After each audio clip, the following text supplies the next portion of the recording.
Good morning, stellar students, Math 1 students. Welcome to the first of a few weeks worth of videos to help you guys along as we continue to go through this weird time. I hope everyone is healthy and safe. So let's go ahead and start. We're going to talk about radicals and rational exponents. So let me see if I can go ahead and share my screen with you here.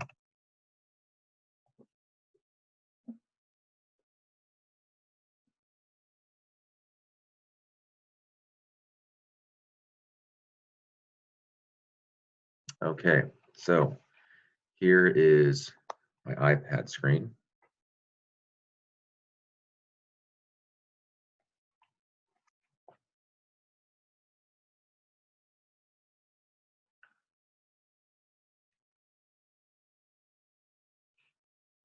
And here's what we're looking at. You guys know about exponents. So you know, for example, that we could have 2 to the 0 power, 2 to the 1 power, 2 to the 2 power, 2 to the 3rd power.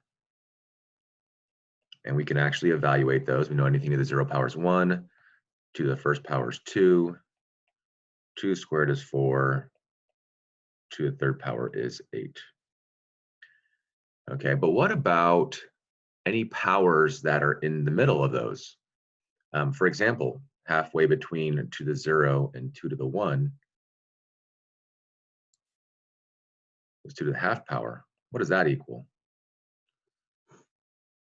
Well, it's a little bit confusing, I guess. I mean, we know it's halfway between 0 and 1, right? But one thing we also know is that if we think about this in the same way that that is times 2, right? To get from 1 to 2 is times 2. 2 to 4 is times 2. 4 to 8 is times 2.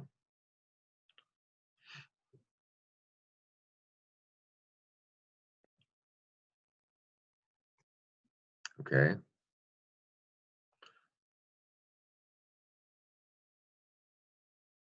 And I'm going to pause this for a second.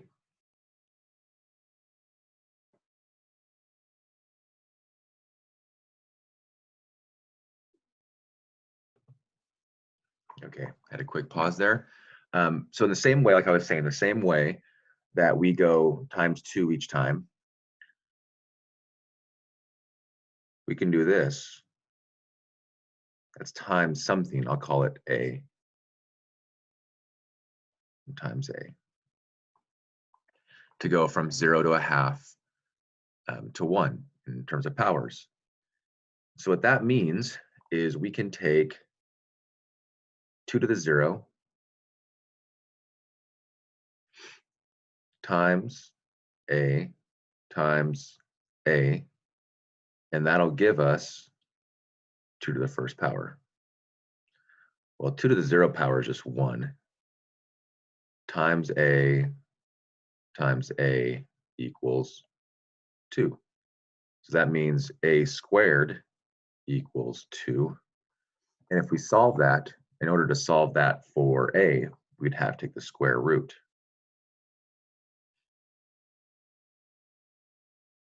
So A equals square root 2.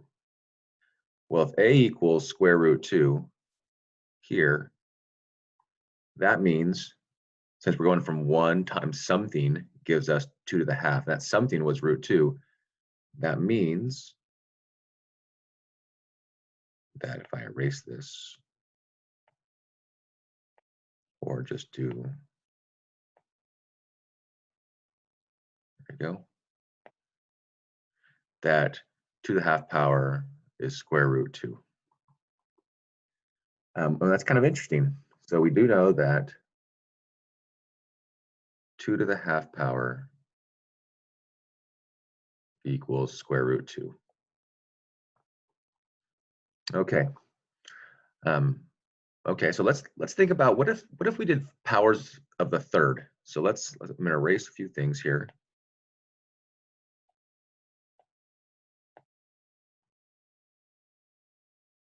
maybe.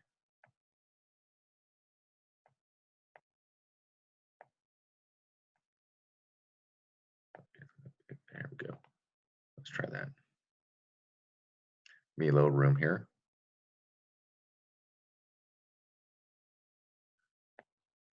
What if we had,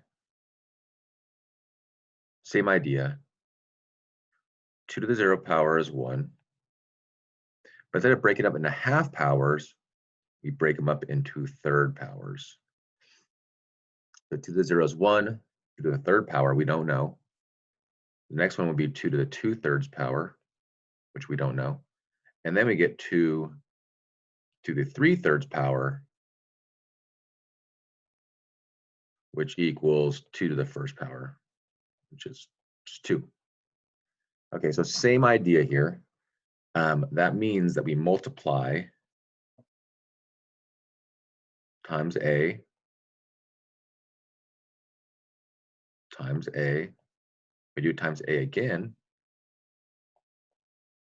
We get 2 to the first power. So that means, again, the same idea here, except for 2 to the 0 times A times A times A equals 2 to the first power, which when you simplify, you get A to the third equals 2. And how do we solve that for A? We're going to have to take the cube root now to get rid of that A to the cubed. Cube root. So A equals the cube root of 2, which means 2 to the 1/3 power equals the cube root of 2. And what I'm hoping here, you start to see a kind of a pattern. For example, hopefully you see that the square root is just the same as putting a little 2 out in front here.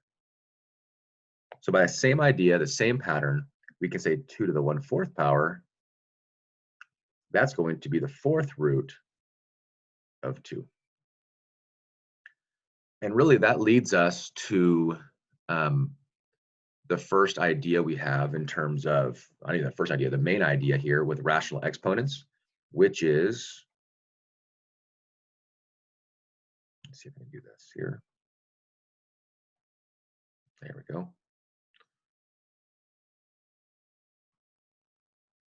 Let's go erase. I'm sure there's a better way to do that. Which is, if you have any, let's go, let's call it, we've been calling that A, so let's call this A out here. Let's go x up to the m over n. Okay, and actually let's start at x to the 1 over n is equal to the nth root of x. Okay, so that means we can take any number here. Let's erase them this. Let's go 7. Let's go 7 to the 1/15th power is the same as saying the 15th root of 7. So now we're getting right into it. Okay, that's pretty simple in terms of if we had a calculator, we can calculate that. We really don't have to because we're just going to go back and forth right now between these two ideas. Okay.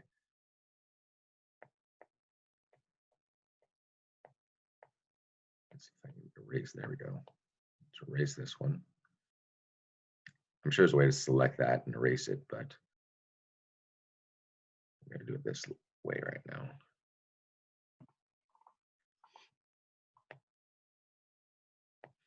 Okay, now I could go through, but I want to keep this video as short as I can here. I could go through the same idea. Well, what happens if you have a fraction that's not 1 over something? What if it were 3/4 power? So I could go through the same process to show you, but I just want to get right to the formula here. So let's say we had x to the m over n. power. And I'll give you a little bit of background on this. That is the same as taking the nth root of x still, but now because there's an m on top in the numerator, we can either put it here underneath, and that is the same as putting it, oops, let's undo that one. It's the same as putting it on the outside and up to the exponent. So both of those work. Usually we're going to use that, that form right there. Okay, so again, let's just use another example. We can use any numbers we want here. Let's go, I don't know, 8 to the 3/4 power. That is the same as 8 4th root cubed. Okay, and now sometimes we can see it right away. Sometimes we can see, well, 8 cubed. Well, that's a tough one. So 8 cubed, I would just probably figure it out what 8 cubed is and leave that under the 4th power sign. When it's a big number like that, we can usually just leave it. But let's say we had something like 8 to the, oops, let's not go 8. Let's go 2 to the 4/3 power. So 2 to the 4/3 power. So that is the same as saying 2 cube root, the 4th power. Well, 2 to the 4th power is 16, so we can go cube root of 16. And since we can't simplify that anymore, we're done with that. Okay, now the idea is you can go back and forth between these. So let's look at the worksheet that you're going to be doing here. So let's go.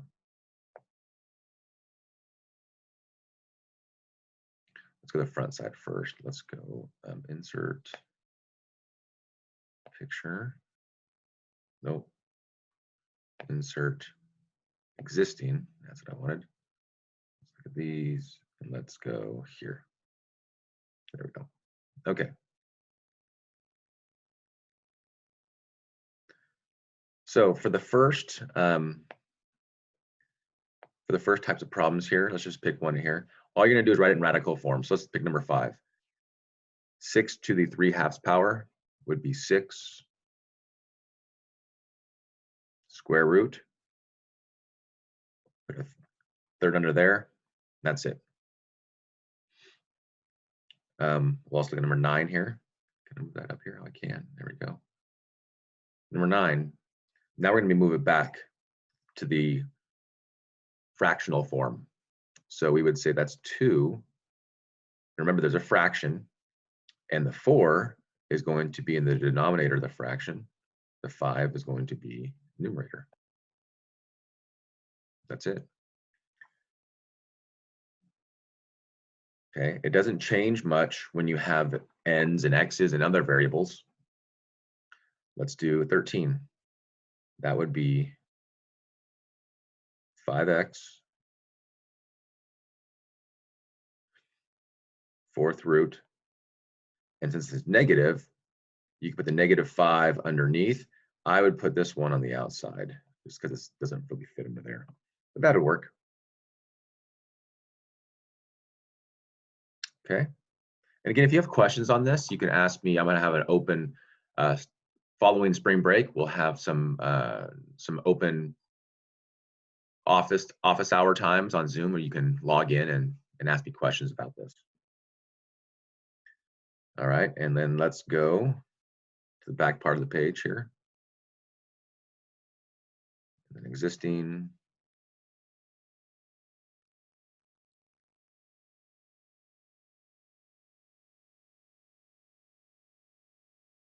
All right. Write each expression in exponential form. It's the same idea here. Let's pick number 23, for example.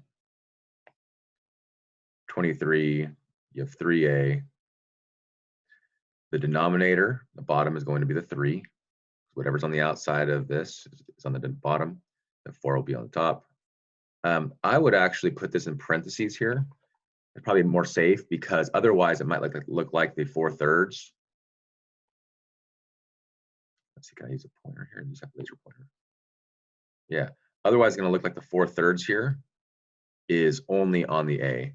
And by putting the parentheses, it shows that it's on the 3A. And then lastly here, simplify. So let's look at 28, for example. Now 28 is interesting because you have same idea. Now simplify, if we can go further, we will. It's 36 square root. And I'm actually going to start by here by putting it under here. And there's a reason I did that, because 36 up cubed, 36 cubed is a big number. I can't really do that in my head, but I can do square root 36 in my head. So if I would have put in it first on the outside, which is the exact same thing, okay, I can do square root 36, and the square root of 36 is 6.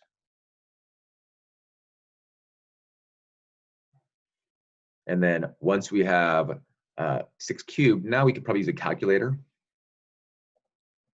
to solve that. And got mine here.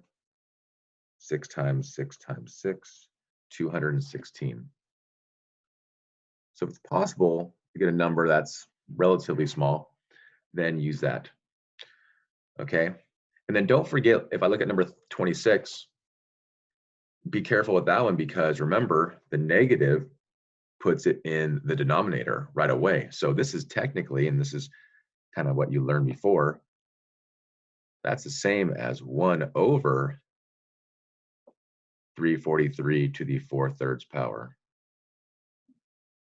right? We had learned the negative exponent puts it into the bottom of a fraction, or the denominator. And then from here, we can go 1 over, that 3 goes into the front of the radical, 343 up to the 4th power.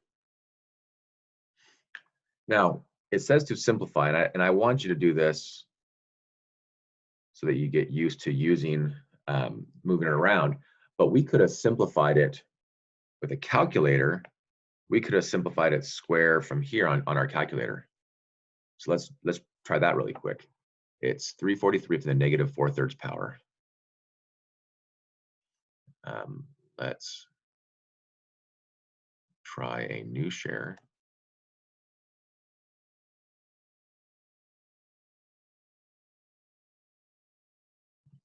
And we'll go here.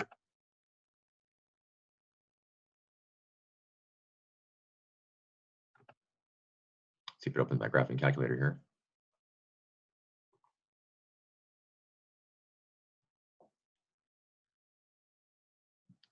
And do this real quick. Again, it was 343 to the negative 4/3 power. All right, took a little bit of time to load. We'll go back to our here. So 3, and this will work on a scientific calculator since you probably won't have these at home. Many of you won't. We can go 343 up to the parenthesis negative 4 divided by 3. It'll give us an answer, which is not a nice answer. So I would have left it at before. So usually what happens is if I see that, that is the same as 0.000416. That's not a very simple answer. So I would have left it back in the just a fractional form and called it good. Okay, again, if you have any questions, feel free to come on the Zoom meeting after spring break during my office hours. I'll post those on Google Classroom, what your times are. And hopefully you have a good spring break. Take this opportunity to enjoy learning something new, being at home, and hanging out with people you love. All right, until next time.